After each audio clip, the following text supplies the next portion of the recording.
पाकिस्तान के दिल सिंध में एक ऐसी कब्रगाह मौजूद है जहां 10 लाख से भी ज़्यादा कब्रें हैं, जिसे दुनिया सिटी ऑफ साइलेंस भी कहती है और जो यूनेस्को वर्ल्ड हेरिटेज साइट भी है। वेलकम टू मकली नेक्रोपोलिस, दुनिया का सबसे बड़ा कब्रिस्तान। आज हम आपको ले चलेंगे एक ऐसे शहर में जहां सिर्फ खामोशी बसती है। ये शहर है पाकिस्तान के सिंध प्रांत के ठट्टा इलाके में, कराची से लगभग 48 किलोमीटर दूर। इसका नाम है मकली।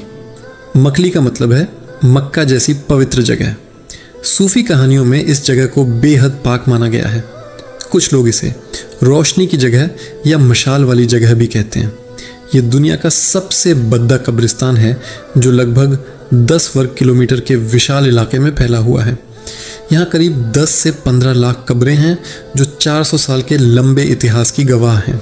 मशाल वाली जगह भी कहते हैं। ये दुनिया का सबसे बड़ा कब्रिस्तान है जो लगभग 10 वर्ग किलोमीटर के विशाल इलाके में फैला हुआ है। यहाँ करीब 10 से 15 लाख कब्रें हैं जो 400 साल के लंबे इतिहास की गवाह हैं। मकली का इतिहास 4 बड़े दौरों से गुजरा है। इसकी कहानी शुरू होती है 14वीं सदी में समा वंश के दौर से। इसी वंश के शासनकाल में मकली की नींव पद्धी। उस दौर के महान शासक जाम निज़ामुद्दीन द्वितीय को यहीं दफनाया गया था और यहीं से मकली एक शाही कब्रिस्तान के तौर पर मशहूर हो गया। ये दौर सिंधी वास्तुकला का सुनहरा दौर माना जाता है। इसके बाद आया अरघून वंश का दौर। इन्होंने मध्य एशिया से अपनी कला और संस्कृति को मकली में उतारा। नीली टाइलों का इस्तेमाल, फारसी डिज़ाइन वाले गुंबद और अनोखे पैटर्न इसी दौर की देन है। फिर आया तरहान वंश का समय, जहां इस्लामी ज्यामितीय कला और पत्थर की नक्काशी अपने चरम पर पहुंच गई। हर मकबरे पर इतनी बारीक कारीगरी की गई मानो पत्थर को धागों से बुना गया हो।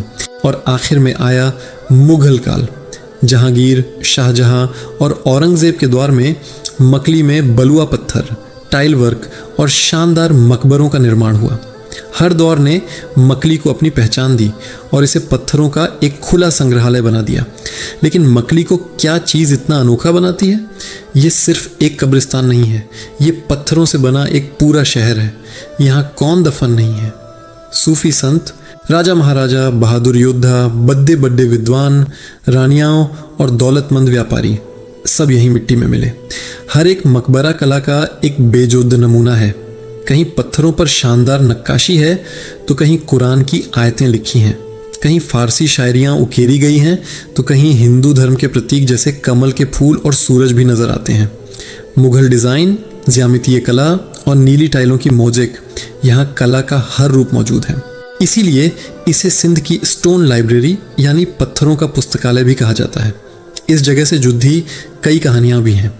एक मशहूर कथा के मुताबिक यहाँ शेख इश्तियाक नाम के एक सूफी संत साधना करते थे।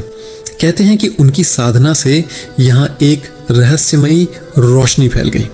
लोगों ने इस जगह को पवित्र मान लिया और अपने प्रियजनों को यहीं दफनाना शुरू कर दिया।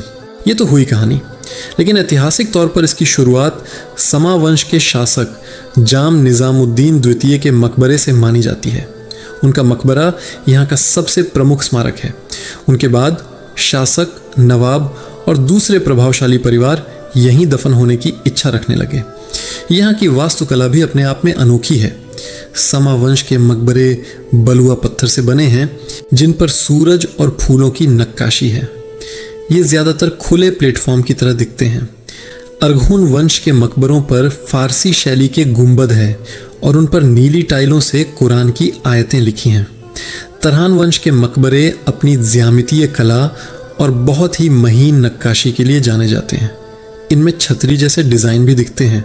और मुग़ल काल के मकबरे बद्दे, चौकोर और शानदार हैं, जिनमें सुंदर झरोखे और उभरी हुई डिज़ाइनें हैं।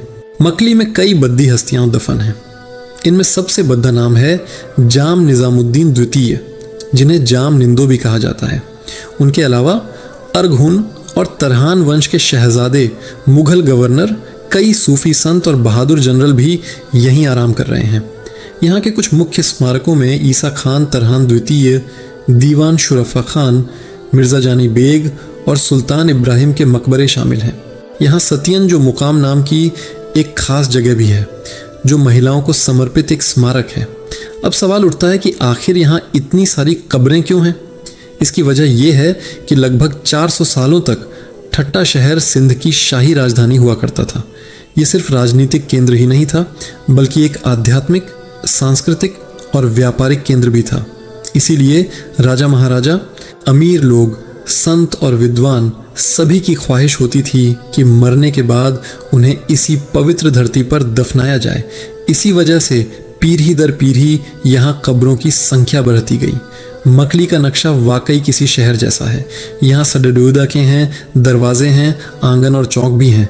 मकबरे और लाइन से बनी कब्रें देखकर लगता है जैसे ये मुर्दों का एक बसा बसाया शहर हो।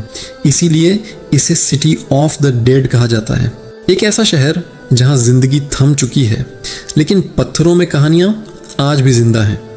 मकली की इसी ऐतिहासिक और कलात्मक अहमियत को देखते हुए साल 1981 में यूनेस्को ने इसे वर्ल्ड हेरिटेज साइट यानी विश्व धरोहर स्थल घोषित किया।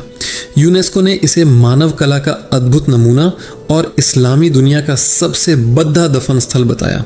ये एक ऐसा सम्मान है जो मकली की विरासत को दुनिया भर में पहचान दिलाता है। आज मकली की क्या हालत है?